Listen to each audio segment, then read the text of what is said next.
Why is that person always on your mind? What makes them so special?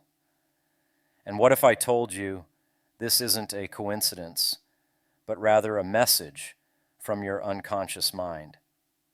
Carl Jung believed that these obsessions are not mere distractions, but a profound reflection of something you need to understand about yourself. Are you ready to uncover what's behind this mental connection? Have you ever stopped to wonder why that person, seemingly out of nowhere, decided to take up residence in your mind? It could be an ex, an unresolved love, or even someone you barely exchanged words with. That person seems to have claimed a permanent space in your thoughts, without paying rent, without asking permission, just occupying a place in an endless loop.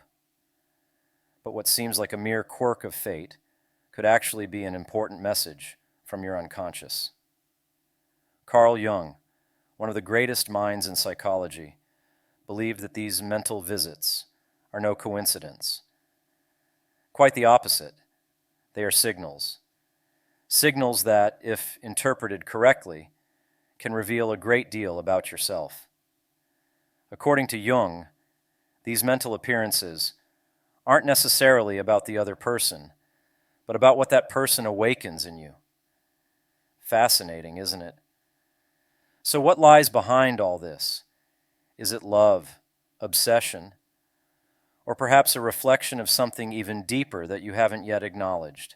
Let's explore some of Jung's most intriguing ideas together. Concepts like the shadow, the projection of the anima and animus, and even the enigmatic idea of synchronicity. And who knows? By the end of this reflection, you may not only see that person differently, but also discover something new about yourself. Jung once said, "Who looks outside dreams. Who looks inside awakens." He viewed the human mind as a labyrinth filled with hidden passages, storing treasures of self-knowledge. The problem is that most of us remain on the surface, trapped in the routines and distractions of daily life. Meanwhile, our unconscious continues working behind the scenes, trying to send us messages that we often ignore. When someone occupies your mind without an apparent explanation, Jung interpreted it as a signal that something in your unconscious is trying to come to the surface. Think of your mind as an iceberg. The visible part above the water is what you consciously know, thoughts, feelings, and memories. But the submerged, vast, and mysterious part is your unconscious, where repressed desires, unresolved emotions, and even fears are stored, things you might not even realize you have. That person who seems to live rent-free in your thoughts might actually be a mirror, a reflection of something you need to face, understand, or heal within yourself. Are you ready to explore this inner labyrinth and discover what's really going on? Perhaps, just perhaps, you'll realize the focus was never on the other person. It was on you all along. It might sound strange, but this often happens because that person touches something deeply hidden within us, in the realm of our unconscious. Maybe they said or did something that triggered an old memory, or perhaps they represent something you wish to be, but haven't yet had the courage to explore. And you know what?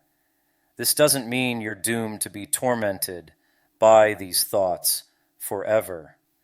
It's more like an invitation from your unconscious to pay attention to what it's trying to bring to light.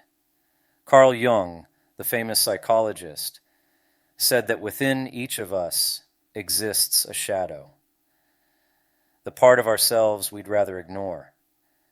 That's where traits, desires, and emotions that don't align with our ideal self-image are stored, leading us to repress them. Now here's the interesting part. Those people you can't get out of your mind might be connected to your shadow. Think about it. Perhaps you admire someone's confidence because deep down you struggle with your own insecurity. Or maybe someone's creativity stands out to you because you've neglected your own creative side. On the other hand, that person who deeply irritates you might be reflecting traits you're trying to hide, like arrogance or impulsivity. Jung believed that our relationships with others often reflect the relationship we have with ourselves. In other words, when someone occupies your thoughts almost obsessively, it could be a sign that they're reflecting a part of you that needs to be seen, accepted, or transformed. It's as if your mind is saying, hey, don't ignore this. This is important. And you know what's most incredible? Recognizing this can completely change the way you perceive these situations. Instead of constantly asking yourself why you can't stop thinking about someone, try changing the question. What is this person showing me about myself? What part of my shadow are they revealing? This reflection can be liberating. The shadow, in the end, isn't an enemy. It's an opportunity for growth. As Jung wisely said, one does not become enlightened by imagining figures of light, but by making the darkness conscious. So the next time someone takes up space in your mind, see it as an opportunity to learn more about yourself. Who knows? Maybe hidden right there is the next step on your path to self-discovery. Let's talk about two of Jung's most fascinating concepts, the anima and the animus. These archetypes represent the feminine and masculine sides of our psyche and play a crucial role in how we relate to others around us. The anima is the feminine aspect, present in men, while the animus is the masculine side within women. But pay attention, these concepts are not related to gender in the traditional sense. They are symbolic and exist within all of us, regardless of how we identify. Have you ever found yourself obsessing over someone, unable to stop thinking about them? According to Jung, this can happen because that person deeply touches your anima or animus. Maybe they reflect that unconscious ideal of a partner you carry within you. Or, who knows, they awaken aspects of yourself that haven't yet fully come to light. For example, if you admire someone's emotional sensitivity, it might reflect something you wish to integrate more into your own life. But it's not always that simple. These archetypes also have a tricky side. They can distort your perception. Sometimes you don't see the person as they truly are, but as your unconscious wants them to be. This can lead to idealized projections or painful disillusionments. It's like looking at someone through a glass, painted with your own fears, desires, and expectations. Here's where the real shift happens. Understanding this dynamic changes everything. Instead of asking, why can't I get this person out of my head? You can ask, what is this person awakening in me? This shift in perspective takes the focus off the other person and brings it back to you. Jung believed that much of what we feel for others has far less to do with them than we think, and much more to do with ourselves. This process, called projection, is like a mental movie.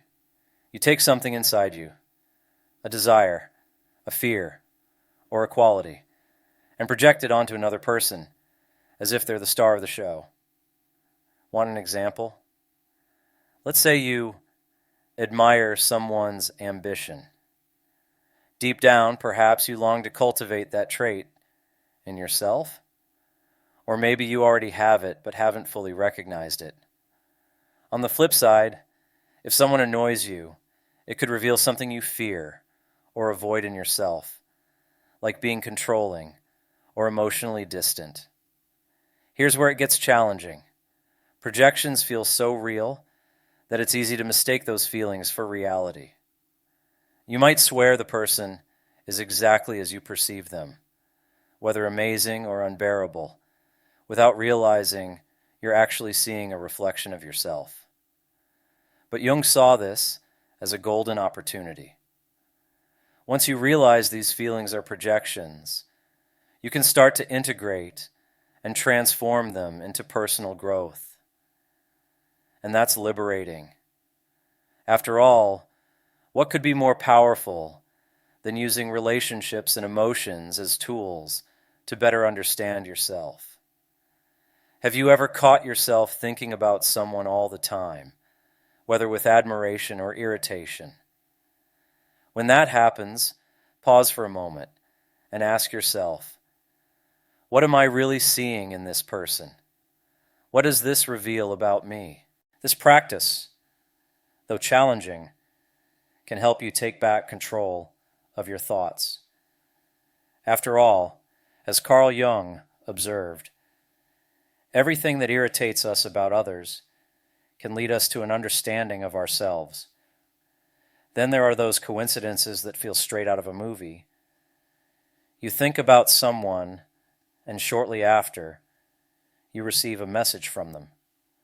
Or after days of having them on your mind, you run into them in the most unexpected place. Isn't that curious? Jung called this synchronicity, what he described as meaningful coincidences, events that are not connected by cause and effect, but by a deeper meaning. In other words, when your thoughts and the events around you align in unexpected and symbolic ways, it could be an invitation to reflect. Is it possible that you've been so focused on that person that you've started interpreting the world around you through that lens? Or is there a greater force, something invisible yet purposeful, working to connect the two of you in a way that defies logic? Jung believed that our inner world and the outer world are intrinsically connected. For him, these coincidences weren't mere chance, but moments that demand our attention. And here's the key. Every synchronicity carries a message. It might be a reminder to explore unresolved emotions, confront fears you've been avoiding, or recognize dormant talents and desires within yourself. When something like this happens, instead of dismissing it as a simple coincidence, see it as an opportunity to learn. Ask yourself, why is this person or situation so present in my life right now? What is it teaching me about who I am or who I want to become? For Jung, it was precisely this kind of introspection that transformed synchronicity into a powerful tool for self-discovery. Now you might be thinking, okay, but what do I do with all this? How do I deal with someone I can't get out of my head? The answer doesn't lie in the other person. It lies within you. Start by acknowledging the emotions that arise when you think about them. Admiration, frustration, fascination. These feelings are valuable clues. For instance, if you admire someone's courage, perhaps you're searching for the confidence to be more authentic. If their indifference frustrates you, it could be that you're projecting your own insecurities, like a fear of rejection or a desire for acceptance. The secret is to explore the meaning of these feelings, whether through writing, reflection, or meditation. In the end, that person, whoever they may be, might be acting as a mirror, and it's up to you to decide what to do with that reflection. It's not about changing the other person, but about using this opportunity to grow.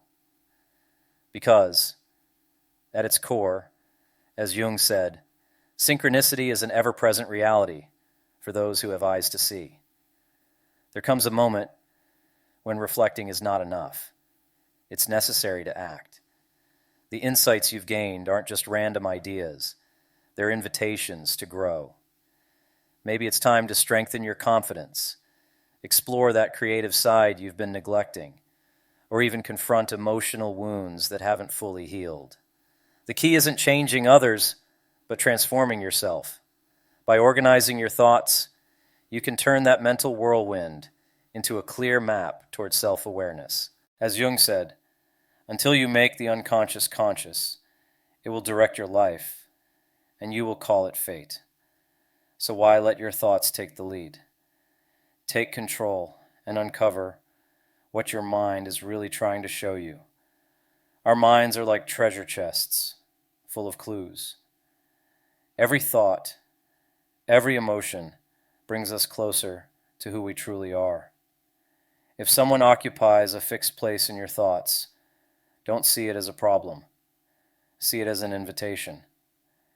It's your chance to explore parts of your unconscious that you might not have even known existed. Because deep down, it's not just about that person. It's about you. The people who stay alive in our memories often hold the keys to doors that lead to our personal growth. So, take a deep breath and face this process with courage. Dive into what your mind has been trying to show you for so long. In the end, the real learning is right there, in what you haven't yet had the courage to face. If you've made it this far, I want to tell you something important. You've just taken a step that many people don't dare to take. Reflecting on what lives in our unconscious isn't easy. It's like opening a door to an unknown world, but one filled with answers that can transform how we see life and ourselves. And you know what this tells me about you? That you're someone who doesn't settle for the surface. You're willing to look inward, even when it means facing shadows or questioning comfortable assumptions. Did you know that's rare? It's as if you're navigating an inner ocean that many people prefer to avoid. Maybe at some point during this reflection, you identified with something, or even felt challenged by a new perspective. And that's wonderful because it means something within you is shifting, evolving. Jung said that the unconscious is a patient teacher, offering us lessons whenever we're ready to listen. Today you decided to listen. For that, I want to thank you from the bottom of my heart for making it this far with me. This isn't just about watching a video. It's about embarking on a journey of self-discovery together. And if at any moment you felt like you found a piece of your inner puzzle, I want you to know that makes me genuinely happy. It's like we're building something together, even from afar. Before we wrap up, I want to leave you with an invitation. If this conversation moved you, why not share your experience in the comments? Sometimes, writing about what we feel helps us organize our thoughts, and it might inspire someone else going through something similar. And of course, don't forget to subscribe to the channel and like the video. That way, we keep this exchange alive and continue exploring these incredible mysteries of the mind together. Now that you've taken the first step to understanding what your mind is trying to tell you, how about diving deeper into the videos appearing on your screen? You'll discover how these ideas connect with other fascinating aspects of self-awareness. Click, because I'm waiting for you to continue this conversation, and I promise it'll be worth it.